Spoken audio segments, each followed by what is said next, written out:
একটা প্রশ্ন করেছে যে তার পাসপোর্ট পুরাতন এনআইডি দিয়ে করা, এখন নতুন এনআইডি পেয়েছে, এখন ভিসা আবেদনের সময় কোনটা দিয়ে করবে।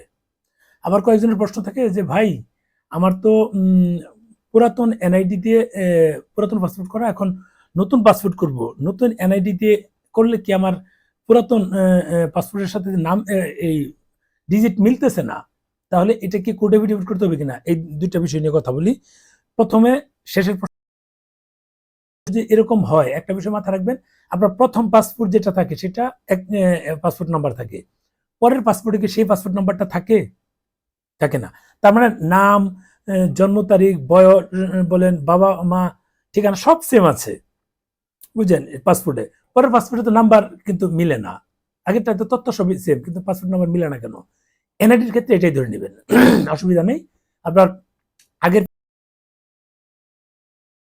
নতুন এনআইডি দিয়ে করতে গেলে আপনাকে এরকম কোনো কোড এফিডেভিট করতে হবে না। এখন বিষয় হচ্ছে যে পাসপোর্টে পূর্বে এনআইডি নাম্বার দিয়ে যেটা করা ছিল, পরেরটায় এনআইডি যেটা আছে ডিজিটাল, মানে সরি পূর্বে পুরাতন এনআইডি দিয়ে করা, পরে যখন ভিসা আবেদন করবেন ডিজিটাল এনআইডি চলে আসছে। এখন এই ক্ষেত্রে আবেদন কোনটা দিয়ে করবেন? অবশ্যই আপডেটটা দিয়ে করবেন।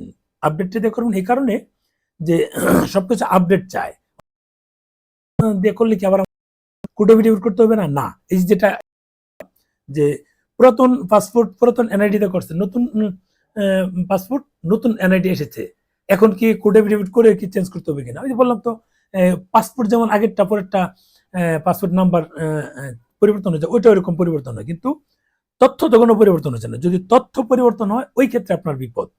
তথ্য পরিবর্তন হলে কোর্ট থেকে আপনাকে এফিডেভিট করতে হবে। এটা নিয়ে আরো ভিডিও দেওয়া আছে, কাজে এই ভিডিওর ক্ষেত্রে এনআইডি পুরাতন দিয়ে করেন, এই পাসপোর্ট পুরাতন করেন বা যাই করেন, বা আপনার যদি থাকে জন্ম নিবন্ধন দিয়ে থাকলে পরেরটা দিয়ে।